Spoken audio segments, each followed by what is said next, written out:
Salah satu pertanyaan yang paling banyak didatangkan ke gue, gimana caranya gue itu jadi sukses ya kalau misalnya orang tua itu nggak support. Ini gue kasih tahu di sini ya. Gue waktu awal mulai main-main di capital market, gue belajar untuk jual beli saham, kripto segala macam.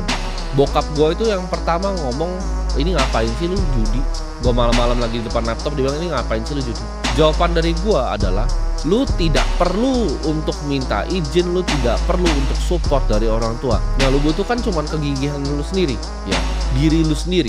Ketika gue mau coba untuk belajar tentang pasar modal ya, gue dibilang gue mau berjudi ya, karena dia mungkin gak mengerti dan gue gak menyalahkan dia untuk tidak mengerti. Tapi gue kesampingkan semua opininya, lalu gue beli lagi buku Warren Buffett yang lebih banyak lagi, ya, jadi security analysis. Gue beli lagi buku-buku ekonomi klasik seperti Adam Smith ya, Wealth of Nation. Gue umur 15 tahun, 16 tahun, Wealth of Nation tuh udah gue telan, udah habis. Gue baca mungkin udah 20-30 buku baik gue umur 15-16 tentang investasi dan finansial. Akuntansi gue udah mahir, gue udah bisa ngelihat di luar kepala ya, gimana caranya sambungin three statements itu gue udah bisa dari zaman 15 tahun.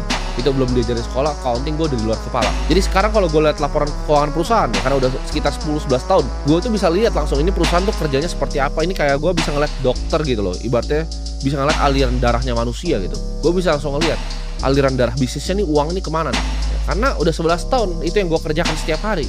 Gue pelajarin gitu sistem finansial dunia itu seperti apa, pemainnya siapa aja, hedge fund yang bangkrut itu kenapa, long term capital management kenapa bangkrut padahal isinya orang-orang pinter, kenapa Warren Buffett selamat, gue pelajarinya selamat. Oh, ada cara yang beda.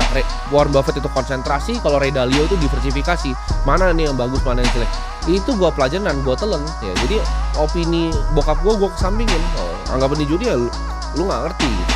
Lu nggak perlu sibuk yakinin orang tua, karena gue yakin kebanyakan dari mereka juga sudah diprogram oleh sistem. Toh hidup mereka yang sekarang itu hasil dari pemrograman sistem tersebut. Jadi nggak ada yang lu perlu lakukan untuk ubah, karena udah tua juga, udah nggak bisa diubah cara pikirnya. Caranya adalah buktikan dan bikin mereka bahagia. Laki-laki itu yang bisa dipegang tuh cuma satu, omongannya. Jadi kalian itu nggak perlu ribet-ribet ya, nggak usah kebanyakan ngomong juga tapi nggak ada pembuktiannya.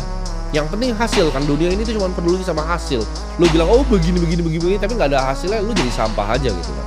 Cara untuk lu bikin mereka diem adalah lu lewatin mereka. Misalnya bokap lu bilang ini judi, ya gue waktu umur 19 tahun gue udah melewati bokap gue, kayak dari semua aspek finansial dan lain-lain. Jadi dari situ udah nggak bisa diomongin lagi.